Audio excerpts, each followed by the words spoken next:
Hey guys, this is AI Mike Zlotnik, not the real Big Mike.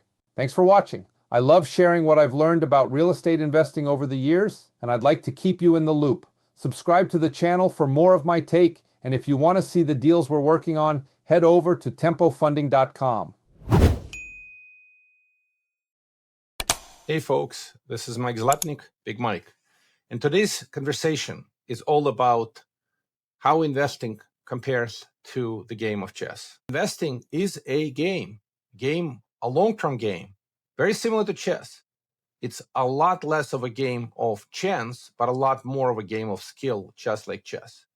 Chess and investing has a lot of similarities, and we'll cover it. But let me just tell you a couple of words about me and my experience in chess and my experience in investing, just to give you a little perspective. Why am I talking about it? So I learned how to play chess from our early childhood. I grew up in Moldova, the former USSR. I immigrated to the United States in 1989. I'm a US citizen and a US patriot.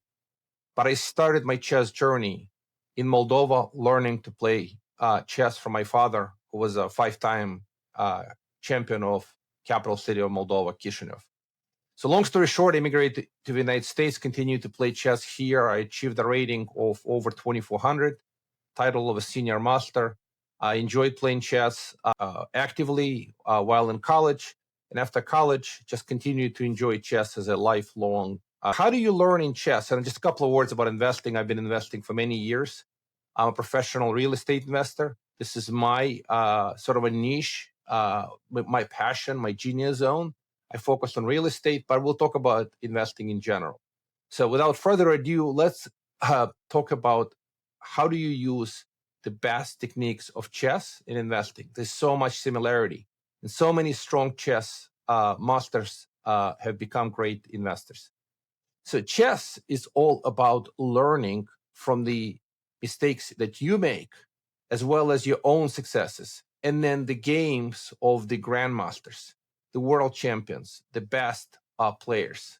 And the reason we learn from both is that to get better, you have to understand what has gone well and where the mistakes were made and what those mistakes were and how to get better in the future.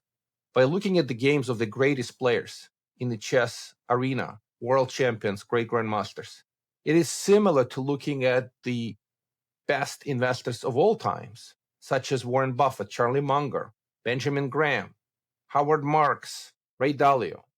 The reason we learn through our own experience is because when we lose a game, chess, or we make a bad investment, it's painful. It feels like we did something wrong. And there's a great book by John Maxwell called Sometimes You Win and Sometimes You Learn.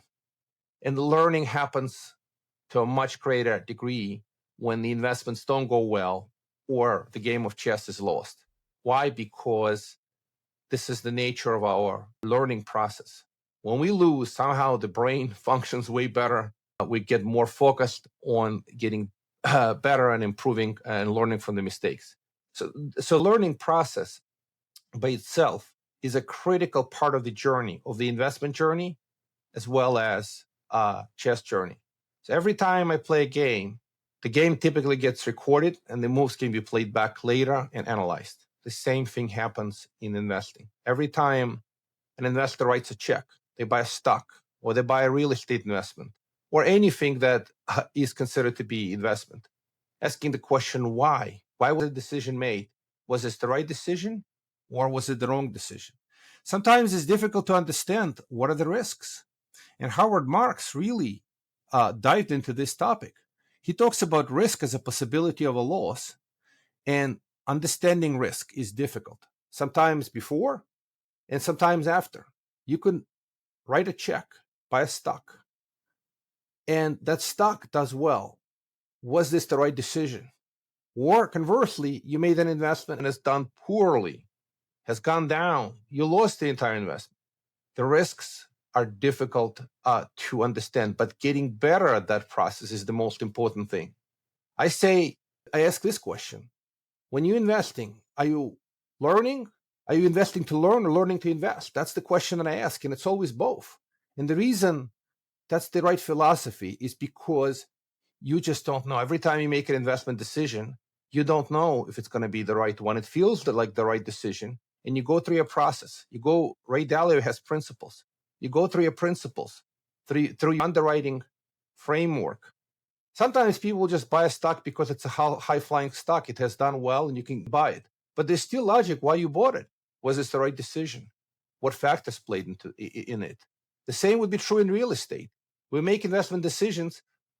Are we always right? Absolutely not. We are all human. Sometimes we're right, sometimes we're not.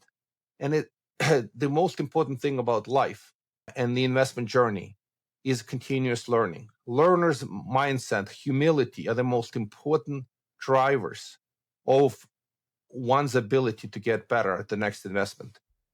And that's the way to think about it. That's the way I've always played chess. Whenever I lose a game, it's only a game. What's the long game? What's the long strategy? How do I get better? The same is true in investing. Keep that mindset. Continue to enjoy your investment journey. We always learn more from errors or mistakes.